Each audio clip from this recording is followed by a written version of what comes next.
The sea is a heaving black expanse, flecked with white where the wind tears the tops from the waves. Aboard His Majesty's ship Starling, a sloop of the Royal Navy, the temperature on the bridge is barely above freezing, but the sweat is cold on the back of Commander Frederick Johnnie Walker's neck. For 18 hours, his group has been hunting a wolf pack. They have sunk one already, but the others are down there, waiting, silent, hungry. Down in the Asdic hut, an operator presses his headphones tighter to his ears, straining to hear past the thrum of the ship's own engines. And then he hears it, a ping that returns not as a clean, sharp echo from the seabed, but as a diffuse, mushy return, the telltale signature of a pressure hull, a U-boat.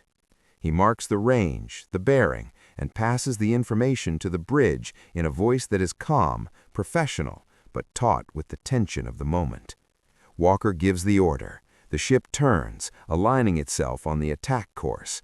On the foredeck, the gun crews are not manning their usual weapons. They're clustered around a squat steel contraption that looks like nothing so much as a garden trellis designed by a particularly brutal engineer.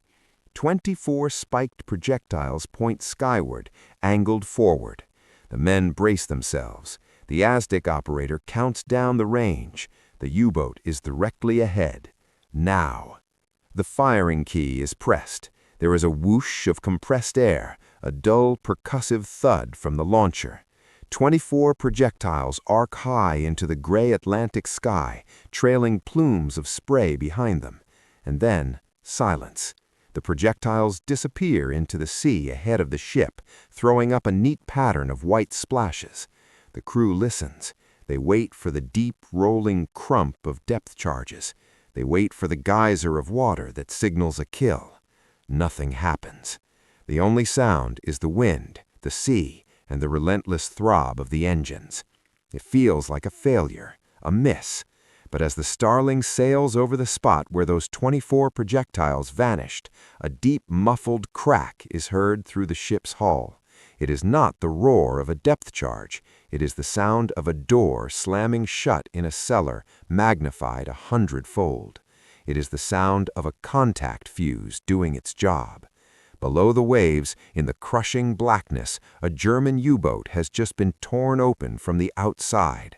The hull is intact. It has no hole punched in it from the outside, but inside, a 35-pound charge of Torpex has detonated against the pressure hull, ripping it apart from within, killing every man inside instantly. The submarine sinks, silent, to the bottom of the Atlantic. No one on the surface sees a thing. No dramatic explosion, no debris, just a faint crack, and then nothing. This is the story of the Hedgehog, the silent British killer.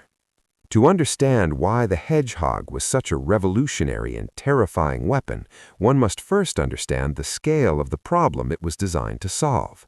By 1943, the Battle of the Atlantic was quite simply the longest, largest, and most complex naval battle in history. It was a battle upon which the very survival of Britain depended. Every ton of food, fuel, raw material, and weaponry had to cross the Atlantic, braving a gauntlet of German U-boats. The U-boats, operating in savage wolf packs orchestrated by Admiral Karl Donitz, were sinking Allied shipping at a catastrophic rate. In 1942 alone, they had sunk over 6 million tons of shipping. The mathematical reality was stark. If the sinkings continued to outpace new construction, Britain would be starved into submission. The convoys had to get through, and to do that, the U-boats had to be destroyed. The Royal Navy's primary weapon against the submarine was, at the start of the war, the depth charge. A depth charge is a simple, brutal, but remarkably inefficient weapon. Essentially, a large steel drum filled with high explosive. It was rolled or thrown off the stern of a ship and set to detonate at a predetermined depth.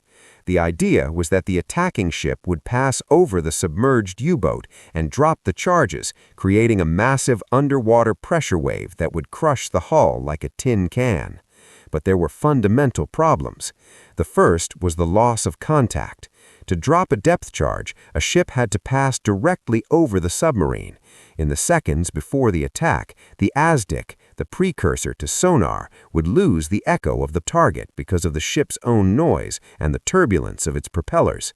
The U-boat would go silent, invisible in the crucial final moments of the attack. The depth charges would be dropped, and the attacking ship would be blind, simply hoping the target was somewhere in the lethal radius. The second problem was the warning. A U-boat could hear the propellers of an approaching escort. They knew when an attack was coming. They would dive deep, turn sharply, and try to slip out of the depth charge pattern. And even if they didn't, the pressure wave from a depth charge was indiscriminate. It could cause damage, yes, but it was a blunt instrument. The statistics from the early war are damning. In 1940 and 1941, British escorts expended on average over 600 depth charges for every U-boat they sank. It was a desperate, inefficient lottery. The men on the escorts knew it. They would drop their charges, feel the reassuring thump of the explosion, and pray. But prayer was not a strategy. The Atlantic was being lost, one convoy at a time. The answer to this dilemma was conceived not in the heat of battle, but in the quiet of a Royal Navy research establishment. The Directorate of Miscellaneous Weapons Development, a wonderfully British name for a department tasked with creating the utterly unorthodox, was given the problem. The lead designer was a naval architect named Lieutenant Commander Blacklock, working alongside the Admiralty's Department of Torpedoes and Mines. Their brief was simple, yet seemingly impossible. Design a weapon that could kill a U-boat without losing contact, without giving the target warning, and with a much higher chance of a kill. The solution they arrived at was elegantly simple in concept, but fiendishly difficult in execution. It was a spigot mortar, a system that fired a projectile from a rod or spigot inserted into its tail. They called it the Hedgehog because when the 24 spigots were arrayed on the foredeck, they looked like the spines of a hedgehog. The first major innovation was its trajectory. It was a forward-throwing weapon. It fired its projectiles in an arc ahead of the attacking ship, not behind it.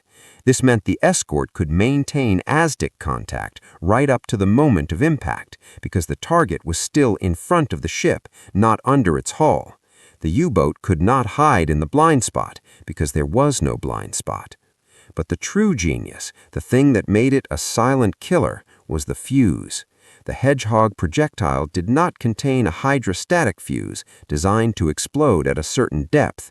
It contained a simple, robust contact fuse. The projectile was designed to only explode if it physically struck something hard, and that something was the pressure hull of a U-boat. The mathematics of the attack were transformed. A depth charge attack was a probabilistic area weapon. You dropped a pattern of explosives and hoped the U-boat was within the kill radius. A Hedgehog attack was a precision strike. You fired a pattern of 24 contact-fused bombs, each one a potential killing blow. A single hit was often enough. The 35-pound Torpex charge, a more powerful explosive than TNT, detonating directly against the pressure hull, would rip it apart from within, killing every man inside instantly. The submarine sinks, silent, to the bottom of the Atlantic. No one on the surface sees a thing. No dramatic explosion, no debris, just a faint crack, and then nothing. This is the story of the Hedgehog, the silent British killer. If you are finding this story of innovation and daring at sea interesting, a quick subscribe helps more than you know. It tells us that you want more deep dives into the hidden history of technology and warfare. The first operational use of the Hedgehog was, by many accounts, underwhelming. The crews had been trained on depth charges. They trusted the thunderous boom of a 300-pound depth charge. The Hedgehog, by contrast, felt like a pop gun, and the silence after a miss was unnerving. With depth charges, even a miss felt like you were doing something. The sea would erupt, the ship would shudder, and you would think, well, we gave him a scare. With Hedgehog, a miss was just silence. The projectiles would sink to the bottom and either bury themselves in the mud or lie there, inert.